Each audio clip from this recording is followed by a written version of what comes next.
The one before you scroll away, before your thumb decides that this is just another voice in the endless noise of the world.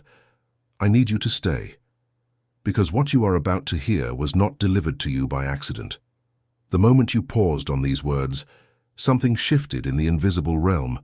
Something ancient turned its gaze toward you, and I speak to you now, not as a stranger, but as a voice that has watched you far longer than you could ever imagine. I have seen you in the hours when no one else was looking. I have counted the breaths you took when the weight on your chest was so heavy that you thought morning would never come. And today, precisely today, Michael has drawn his sword and stepped forward to reveal to you a secret that has been sealed against you for far too long. A secret that changes everything. A secret that the enemy of your soul has fought with all his strength to keep buried in the dark. Listen to me, because the heaven that holds you is opening a door right now, and the one who walks through that door is you. You have felt it, haven't you? That strange certainty that you were made for something larger than the small life the world tried to press you into. That whisper in the quiet that told you your struggle was never ordinary. That your pain carried a purpose too vast for ordinary eyes to see. You buried that feeling because everyone around you taught you to be reasonable, to lower your gaze, to stop dreaming of more. But I am here to tell you that the whisper was true. You are one of the chosen, and the reason your road has been so brutal, the reason every door seemed to close the instant you approached, the reason your prayers seemed to echo in an empty sky, is not because you were forgotten. It is because you were being watched, being tested, being prepared for a moment that is now arriving. Michael, commander of the celestial armies, the one whose blade has severed the chains of the most tormented souls, has spoken your name in the halls of heaven, and when he speaks a name, the entire cosmos leans in to listen. I know what they told you. They told you that you were too much and never enough at the same time. They told you to be quiet, to be small, to accept the crumbs and be grateful. They looked at your tears and called them weakness, when in truth, those tears were the overflow of a spirit too large for the cage they built around you. I saw every single one of those tears. I saw them fall in the dark of your room when the house was silent, and the whole world slept and you lay awake, wrestling with a sorrow you could not even name. I saw the way you smiled in front of others, while something inside you was quietly breaking. I saw the exhaustion that lived behind your eyes, the tiredness that sleep could never touch, the kind of weariness that comes not from the body, but from a soul that has carried too much for too long without a single hand reaching out to help. You learned to hide it so well that even those closest to you never suspected the storm you were surviving. But nothing is hidden from heaven, and nothing you endured was ever wasted. There were mornings when you woke already tired, when the mere thought of standing up and facing the day felt like lifting a mountain with bare hands. There were nights when you begged for a sign, any sign, one small proof that you had not been abandoned, and the silence that answered you felt like the cruelest reply of all. You started to wonder if you had done something to deserve this, if some invisible sentence had been passed against you, if perhaps you were simply meant to suffer while others lived. The one hear me clearly. That silence was never rejection. That silence was the sound of an army preparing. That silence was the stillness of the sky before the storm that breaks every chain. You were not being punished. You were being positioned. And the very things that tried to destroy you were the things being forged into the weapon you will one day become. But I must give you a warning now, and I ask you to receive it not with fear but with reverence, because this is the weight of what it means to be called. When heaven marks a soul, the darkness marks it too. The moment your name was spoken among the angels, the moment your destiny began to stir, the forces that feed on lost purpose turned their attention upon you, and they have worked tirelessly ever since to make you deaf to your own calling. Every time you felt the pull toward something greater and talked yourself out of it, that was not your own voice. Every time you stood at the edge of a breakthrough and were suddenly gripped by a fear so heavy that you retreated, that was interference, deliberate and calculated. To ignore the call is not a neutral thing. To turn away from the sword being handed to you is to leave yourself defenseless in a war that does not stop simply because you refuse to acknowledge it. The negligence of the spirit has a price, and that price is a life spent wandering in circles, feeling the ache of a purpose you were never given permission to forget. I do not tell you this to frighten you into despair.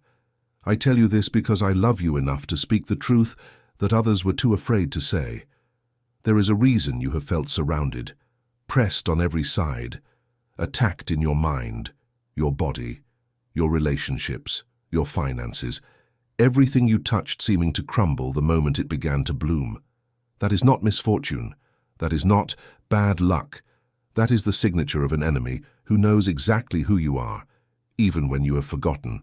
And Michael has come to remind you, to place his blade between you and the darkness, and to reveal the secret that the shadows have spent your entire life trying to keep from you. And here is where I must pause and speak plainly, because there is something you need to understand about this war you are in. For most of your life, you have been fighting blind, swinging in the dark, never told the rules of the battlefield you were born onto. There is a reason for that. The rules were hidden from you on purpose because a chosen soul who understands the weapons of heaven becomes unstoppable, and the darkness would rather you remain confused than let you discover the authority that has always been yours.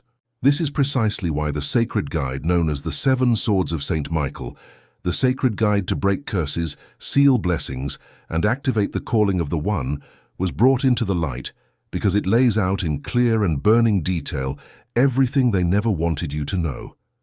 It teaches you the exact way the first sword cuts through the invisible chains that have followed your bloodline, the way the blade severs the curses that were spoken over you before you could even defend yourself.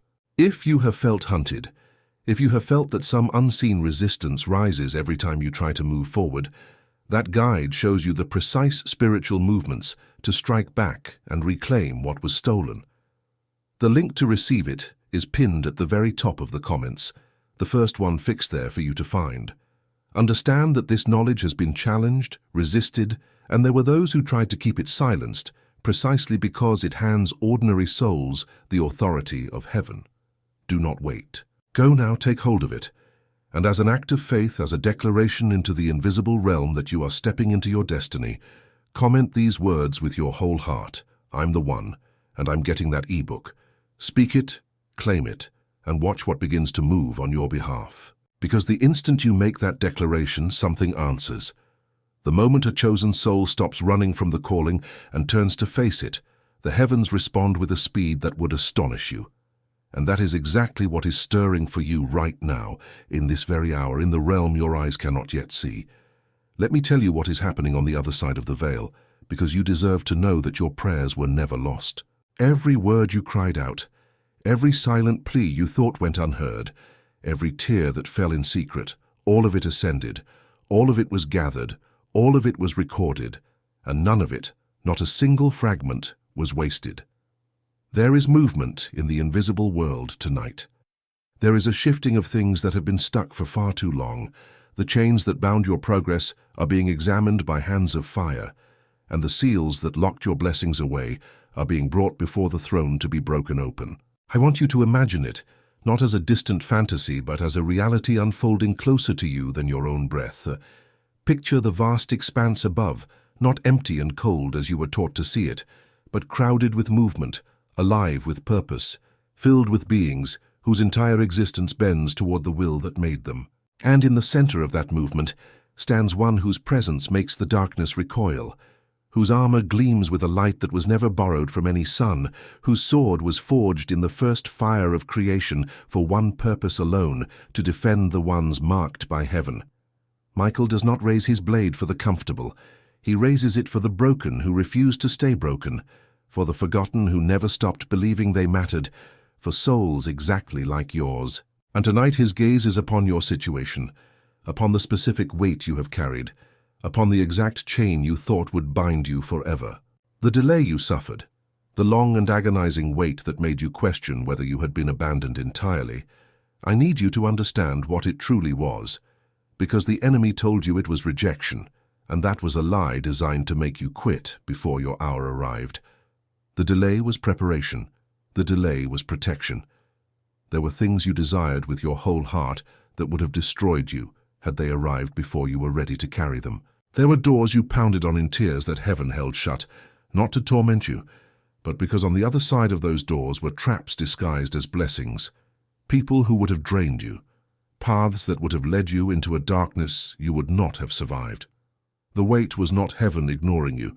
The weight was heaven loving you enough to say not yet, not because you were unworthy, but because what was being built inside you was not yet strong enough to hold what was coming. Think of how a blade is made. The raw metal does not become a sword by being left alone in comfort. It is thrust into the fire until it glows, then struck again and again upon the anvil, then plunged into cold water, then returned to the flame, over and over, in a process that would look like cruelty to anyone who did not understand what was being made. Every blow had a purpose. Every burn removed an impurity. Every moment in the fire brought the true shape closer to the surface. That is what these years have been for you. The heartbreaks that shattered you were removing the parts of you that could not survive your destiny.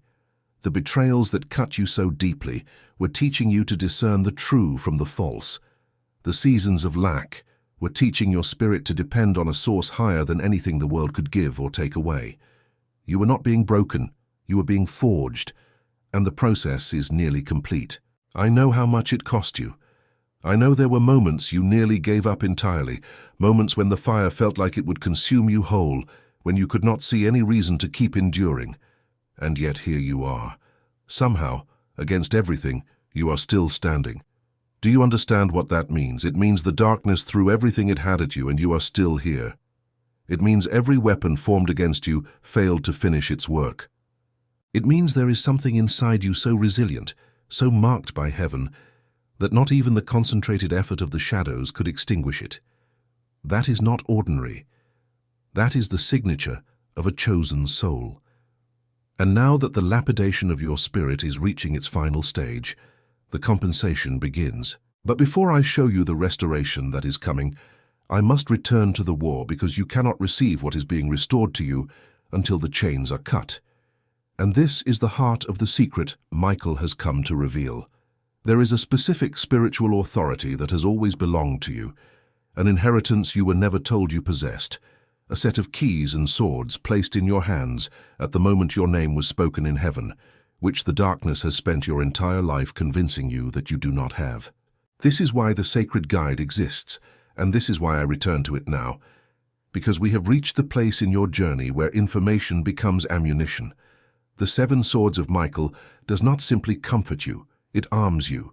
Each of the 7 swords corresponds to a specific chain the enemy uses against the one, and the guide reveals which sword breaks which chain, in what order, with what words, through what sacred movements of the spirit. If the thing that has followed you is the sword of envy, the poison of eyes that could not stand to see you rise, the guide shows you exactly how the blade of Michael severs that particular curse at its root. If what binds you is generational, spoken over your family long before your birth, it reveals the sword that cuts through inherited darkness and seals your line in protection. The link waits for you pinned at the very top of the comments, the first one fixed there. They tried to bury this knowledge because it challenges everything the world taught you about your own smallness. Take it now, and let your comment be your battle cry, I'm the one, and I'm getting that ebook, because the moment you declare it, the war shifts in your favor. And now with that declaration burning behind you as fuel, let me carry you deeper into what is unfolding in the unseen. Because the battle over your life is not a quiet or gentle thing. Picture the vast dark that gathered around your name, the accusations that were spoken against you in the shadow courts, the voices that pointed at your every failure and demanded that you remain bound. For years those accusations went unanswered, and that is why your life felt stuck, why your efforts seemed to dissolve, why every step forward was met with 2 steps of resistance. But something has changed. An advocate has risen on your behalf. The commander of the heavenly host has stepped between you and your accusers, and where his blade falls, no accusation can stand. I want you to see it, the moment the sword descends, the moment the light cuts through the assembly of shadows, the moment the chains that were wrapped so tightly around your destiny simply fall away like they were never made of anything real, because in truth, they never were. They held only because you did not know you could break them. They bound you only because you were never told the words that dissolve them. The decrees are being spoken now over your life, decrees that reverse the sentences the darkness passed against you. Where it was declared that you would always be alone, a new word is spoken, that you will be surrounded by the right ones, the ones who see you, the one sent specifically to walk beside you into your destiny. Where it was declared that you would live in lack, a new word is spoken, that everything stolen from you will return, and not in the same measure it was taken, but multiplied beyond anything you dared to ask. Where it was declared that you would be forgotten, the loudest decree of all is spoken, that you are seen, that you are known, that you are named in the highest place, and that the season of your invisibility has come to its end. Feel that. Let it settle into the deepest part of you, the part that has been afraid to hope because hope had disappointed you so many times before. I am not asking you to hope in the fragile way the world taught you, the trembling wish that expects to be crushed. I am telling you what is already decided in the realm where all things are decided first. Everything the world takes begins in the invisible, and everything the world receives begins there too. What has been decreed above will manifest below. It is only a matter of the appointed time, and the appointed time is no longer far. The armies have moved, the sword has fallen, the chains are broken, and now the restoration begins to pour into the places that were emptied. Let me tell you what returns to you, because you have grieved these losses in silence for so long that you almost stopped believing they could ever be recovered. The years that were devoured, the time you feel you wasted, trapped in seasons of pain, will be restored to you in a way that defies natural explanation. You will accomplish in a short season what should have taken decades. Doors that were sealed for a lifetime will open in a single moment, and you will walk through them, carrying the wisdom that only your suffering could have given you. The peace that was stolen from your nights will return, and you will sleep like one who is guarded, because you will be guarded. The joy that was drained from your days will come back, not as a fragile flicker, but as a settled and unshakable gladness that circumstances cannot touch. And the relationships that were broken, the connections severed by misunderstanding or betrayal or distance, will either be restored in a way that astonishes you or replaced by bonds so much deeper and truer that you will one day thank heaven for the very losses that once made you weep. And there is more, because heaven does not restore in fragments. The provision you were denied, the resources that seemed to slip through your fingers no matter how hard you worked, will begin to flow toward you from directions you never expected, through channels you could not have planned, because the God who marks a soul also provides for that soul, and the season of unexplained lack is being replaced by a season of unexplained abundance. You will look at what comes into your hands, and you will not be able to trace it to your own striving, and that is precisely the point, so that you will know it came from above. Your body, worn down by years of carrying what was never yours to carry, will find a strength returning to it, a vitality you thought was gone forever. And your mind, tormented for so long by fear and doubt and the endless replaying of every wound, will find a quiet it has not known in years, because the same sword that cuts the chains around your destiny cuts the chains around your thoughts. I know a part of you is still afraid to believe this. I know that somewhere inside you a voice is whispering that this is too good, that you are the exception, that restoration is for others, but not for you. That voice is the last defense of a darkness that knows it is losing. It cannot stop what heaven has decreed, so it tries one final trick to convince you to reject the blessing before it arrives, to talk yourself out of your own deliverance. Do not listen to it. That voice has lied to you your entire life, and it is lying to you now. You are not the exception to the goodness of heaven. You are precisely the kind of soul heaven fights for, the wounded one, the overlooked one, the one who kept a flicker of faith alive in the coldest dark. That flicker is the very thing that qualified you. That refusal to fully give up, even when giving up would have been easier, is the mark that told heaven you were ready. And this is why I must speak once more of the guide that has been placed within your reach, because faith without knowledge is a fire without a hearth, powerful but unable to be directed. The 7 swords of St. Michael exists to take the faith rising in you right now and give it form, structure, and aim. It teaches you not only how to break what binds you, but how to seal what heaven gives, so that the blessings pouring in are not stolen back the moment they arrive, which is the tragedy that befalls so many chosen souls who receive without knowing how to guard. It shows you how to activate the calling fully, how to step into the authority that has always been yours, how to live not as a victim of the invisible war, but as a commander within it, blade in hand, marked and protected and unstoppable. The link is pinned at the very top of the comments, the first one fixed there waiting for you. This knowledge was resisted, challenged, and there were those who tried to silence it precisely because it turns the forgotten into the formidable. Receive it now, and let heaven hear your voice through your comment. I'm the one, and I'm getting that ebook, because the declaration you make in this moment becomes the seal upon everything that is about to unfold. Now hold that declaration close, because I am about to show you the final revelation that Michael carried down through the opening in the sky, the secret that changes everything, the truth that the darkness fought hardest of all to keep from you. Come closer, the one, and let me tell you what he revealed, because everything until now has been preparing you to receive this one thing. Come closer still, because the secret he carried is not a thing you grasp with the mind alone.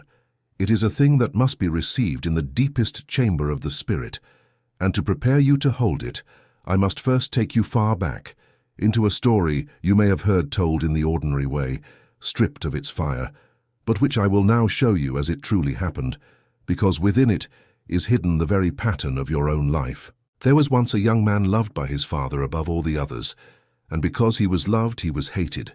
His brothers could not bear the favor that rested upon him, could not endure the dreams he carried, dreams in which the very stars bowed down, and the sheaves of the field bent low before him. He did not boast of these dreams to wound them. He spoke them because they burned inside him, and he did not yet understand that a calling revealed too soon to the wrong ears becomes a target.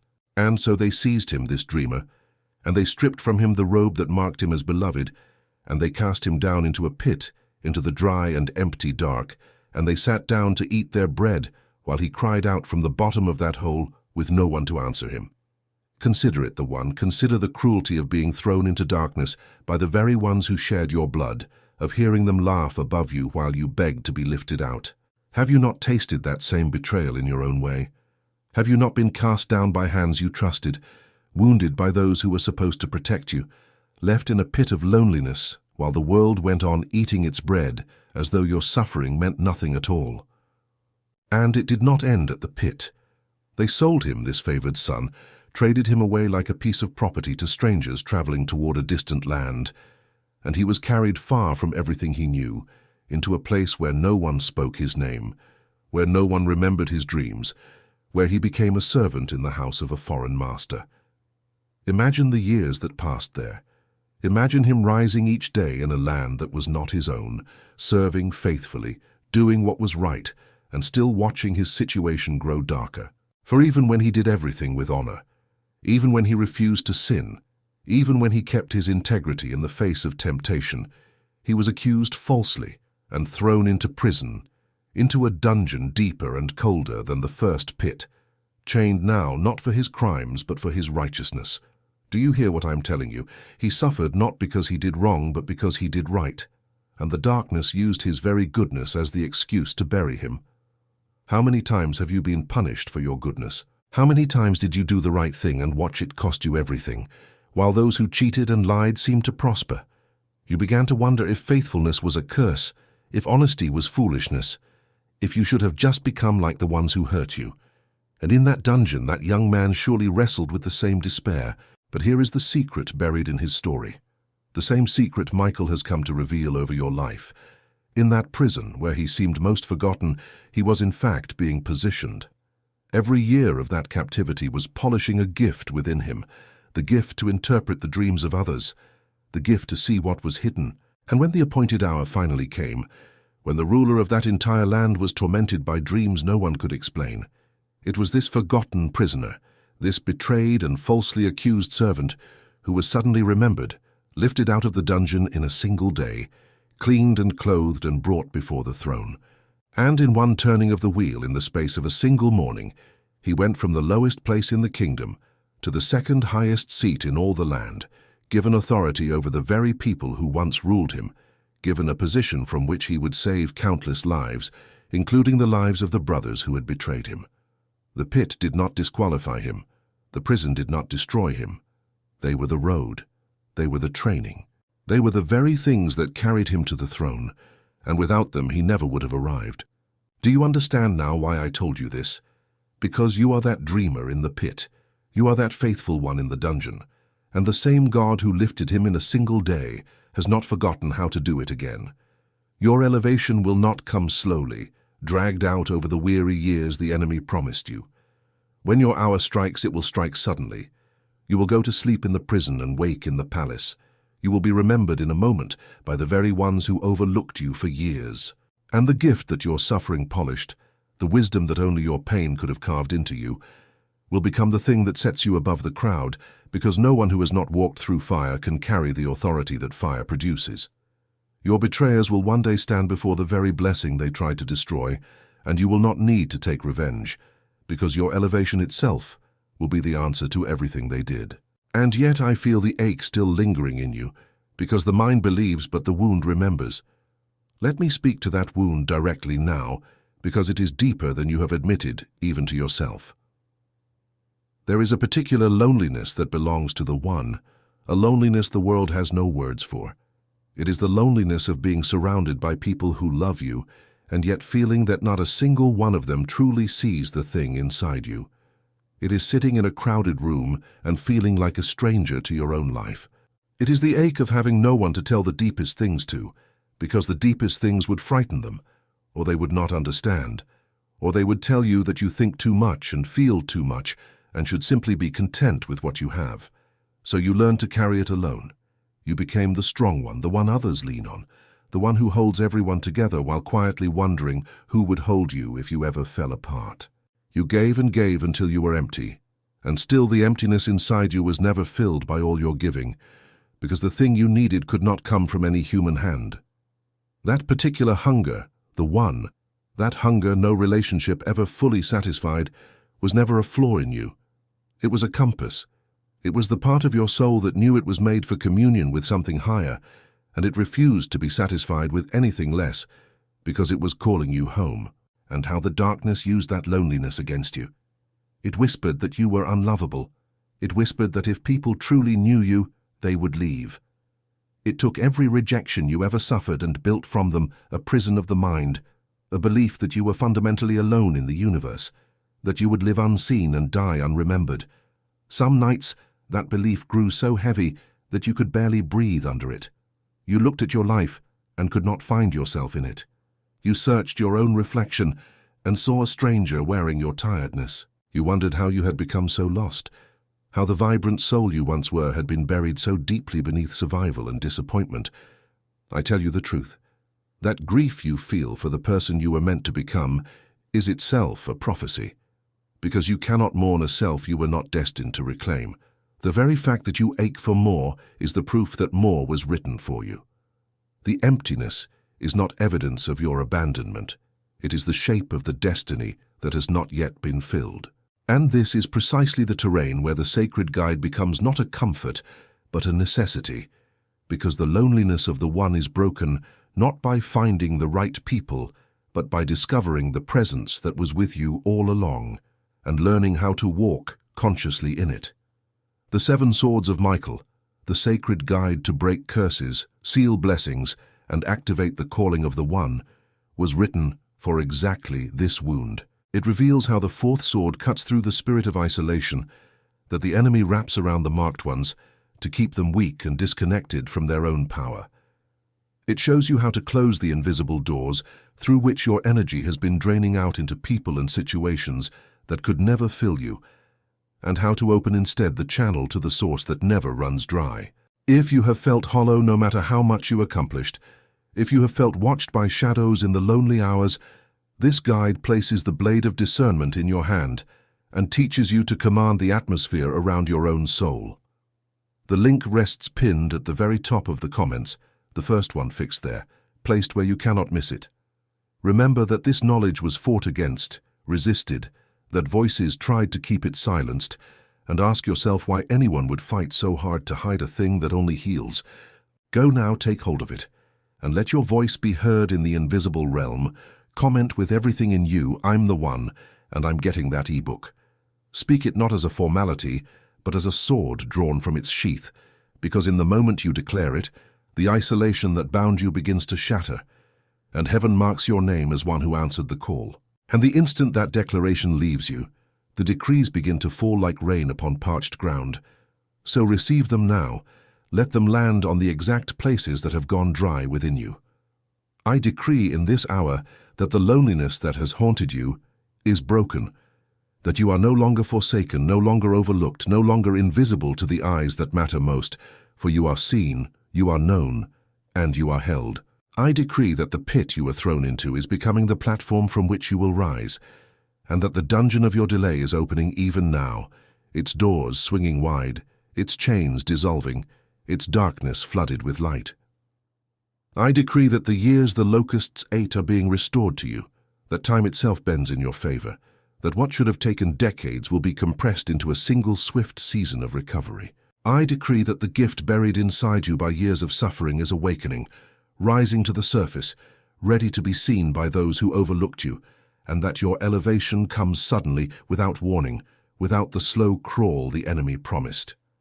I decree that the false accusations spoken over you are silenced, that every lie is exposed, that your name is cleared in the sight of all who wronged you. I decree that provision flows toward you from unexpected rivers, that the lack which strangled your days is uprooted, that abundance rushes in to fill every emptied place. I decree that your body is renewing its strength, that your mind is being washed of the torment that plagued it, that peace becomes the new atmosphere of your nights, and joy the new sunrise of your mornings. These are not wishes. These are verdicts already recorded in the realm where every earthly thing is decided first, waiting only for the appointed moment to break through into what your eyes can see. Feel how something in you rises to meet these words, how a part of you that had gone silent begins to stir again. That stirring is the true you, the buried self, the one the enemy worked so hard to bury, lifting its head at the sound of its own destiny being called. Do not push it back down out of fear. Do not do to yourself what the world did to you, silencing the very voice that carries your future. Let it rise. Let it breathe.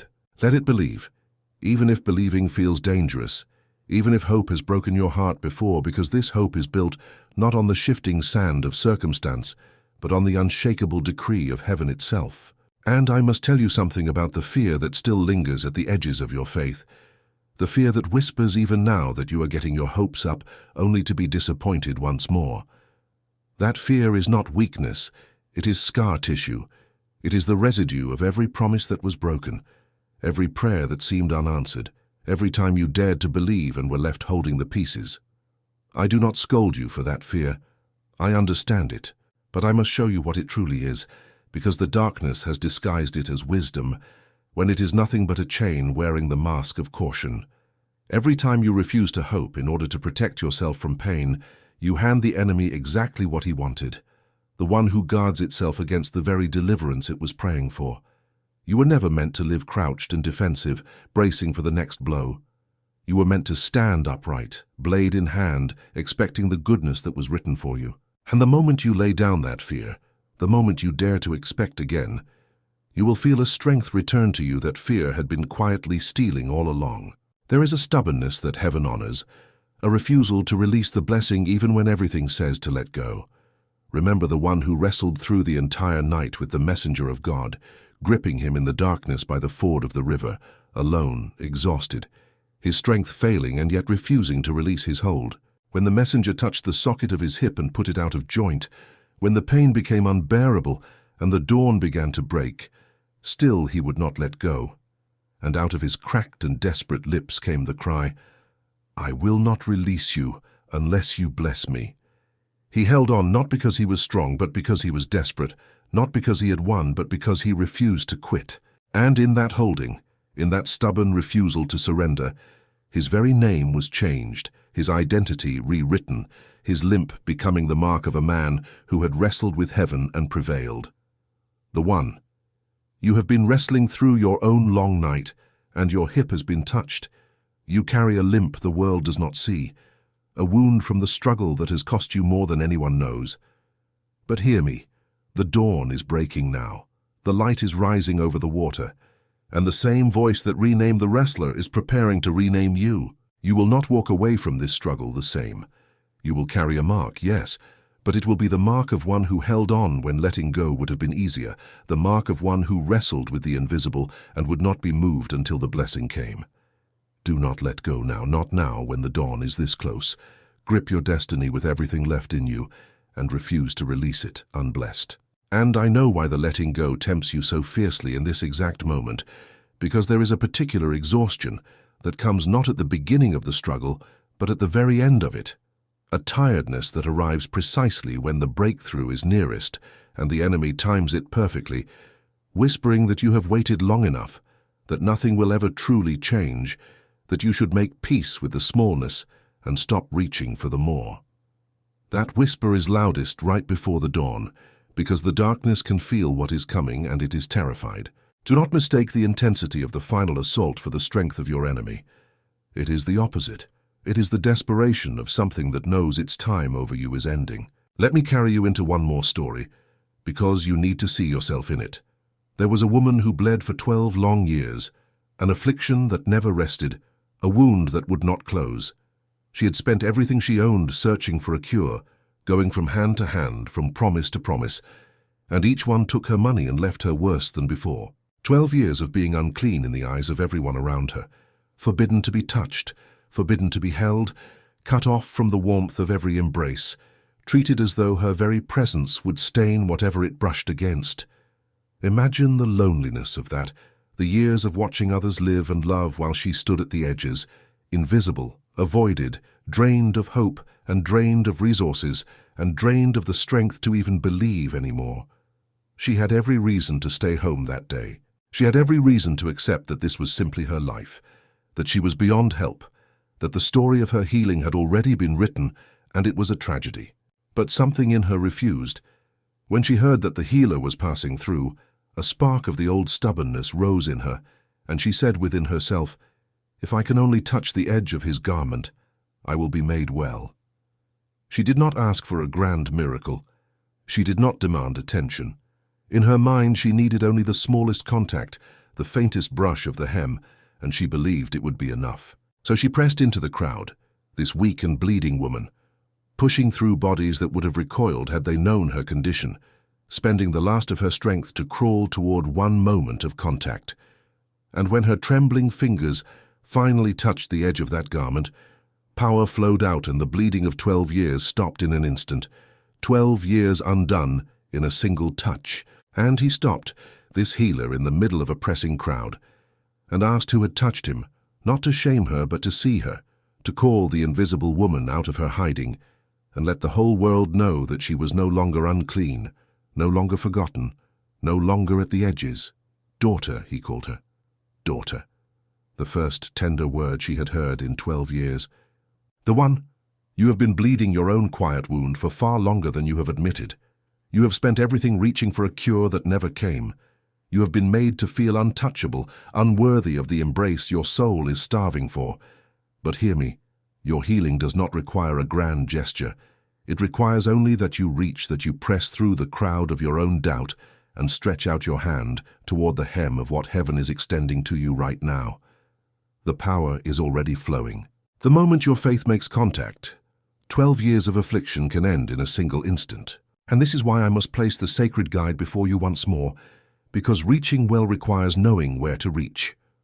The 7 swords of Michael, the sacred guide to break curses, seal blessings, and activate the calling of the One, reveals how the 5th sword closes the wound that has been draining your life force for years, the hidden bleeding of the spirit that no earthly remedy could touch. It shows you the precise way to press through the crowd of accusing voices and lay hold of your healing, and how to seal that healing so the affliction can never return. The link is pinned at the very top of the comments, the first one fixed there, waiting where you cannot miss it. This knowledge was resisted, and there were those who tried to silence it, because a healed and armed soul can never be ruled again. Go now, reach for it, and let your voice touch the invisible realm. Comment with all your heart, I'm the one, and I'm getting that ebook. For the moment you declare it, power begins to flow toward the wound. And as it flows, receive these decrees into the places that have bled too long. I decree that the hidden affliction draining your strength is stopped in this hour, dried at its source, healed at its root. I decree that the years of being untouchable are over, that you are called out of the edges by name and seated at the center, no longer invisible, no longer avoided, but seen and named and beloved.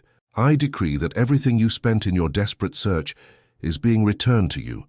Every resource, every year, every ounce of hope poured out on false cures, restored 100-fold. I decree that the crowd that once pressed against you now parts before you, that the way opens, that the tender word you have longed to hear is being spoken over your life even now. I decree that your reaching will not be in vain, that your faith makes contact this very night, that the power meets your outstretched hand and does not withdraw. These verdicts are sealed already in the realm where all things are decided, and they wait now only for your appointed moment to break into the scene. The one. Hear now the final word before this sacred message closes. The secret Michael carried to your ear was never meant to end as sound in the air. It was meant to become the ground you stand on, the change that reshapes everything you thought was fixed. The wound that bled in secret is already being touched by a healing hand, the invisible battle already tilting in your favor, and the restoration already gathering like a tide that cannot be told to stop. What was withheld was only being made stronger for the giving, and now the giving has begun. You did not stumble upon this message by accident. You were led here, named here, and awaited here, and heaven does not lead a soul this far only to abandon it at the threshold of its breakthrough. Before you rise from this moment, take the single step that seals it. Open the digital book waiting in the first comment pinned at the very top, for it places the 7 swords of Michael into your own hands and teaches you the sacred rules of the unseen war that no one ever taught you. How to break the curse, seal the blessing, and answer the call of the One. Let your like become a raised shield of agreement. Let your subscription become a vow that you will not walk this path alone. And let your sharing become an act of pure faith, a lamp carried into the darkness of another wounded soul who is weeping tonight exactly as you once wept, waiting for the very light you now hold. And when you have done this, lift your eyes, for the story of your life is turning its page even now. The years that felt like exile were the long road to this exact dawn, and the dawn is no longer coming, it is here, breaking over the walls that held you. Hold fast to the secret you were given, guard it, live by it, and watch as the invisible becomes visible, as the promise becomes the proof, and as the one who felt forgotten becomes the one whom all of heaven remembers by name. The best of your life has not passed you. It stands before you with open hands, and Michael, sword drawn and shining, walks the road ahead of you still.